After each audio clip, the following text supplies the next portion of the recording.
mis amores, soy Brenda Carvalho aquí en el canal de Exporto Brasil Dance y estoy con Angelito Gallegos y el día de hoy vamos a aprender la canción Se Vuelve Loca. Ese es el paso a paso, así que pónganse cómodos en la casa. Aquí empezamos con el paso número 1. Empezamos así, miren, manos a la cintura, pies paralelo a la cadera y vas a empezar caminando para un costado marcando los pies de la siguiente manera. 1, 2, 3, pisa, 1, 2, 3, pisa, 1, 2, 3, pisa, 1, 2, 3, pisa. Luego vamos a empujar con la pierna que está a tu costado, vas a empujar, haces 1, junta, 2, junta y para atrás, atrás, atrás, atrás. Vamos con la canción.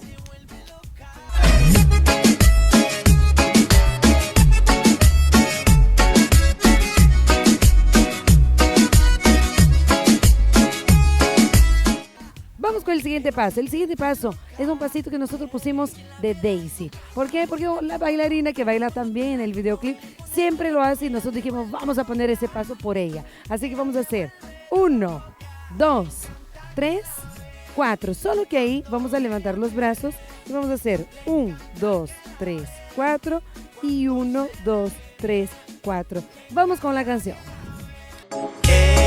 No me digas que te sientes mal y que este sitio no te está gustando.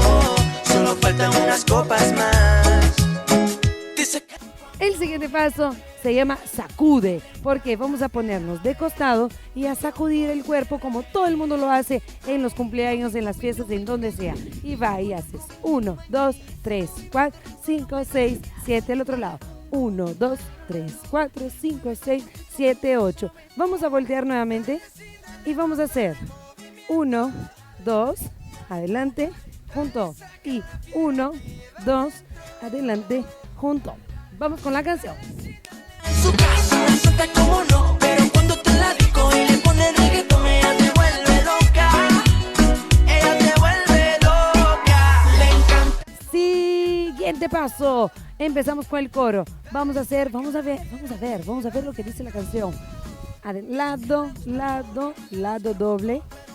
Arriba, abajo, arriba, abajo. Para el otro lado vamos a hacer doble y arriba, abajo, arriba, abajo. Está fácil. Vamos con música. Cuando ella me ve, le encanta que la vean. Cuando se remenea, le encanta que... Muy bien, mis amores, eso es todo la canción. Solamente tienes que ponerte las pilas en tu casa y empezar a bailar con nosotros en Exporto Brasil Dance. Así que ya lo sabes, ese es el paso a paso de Exporto Brasil Dance. Vacilo, yo sé que a ti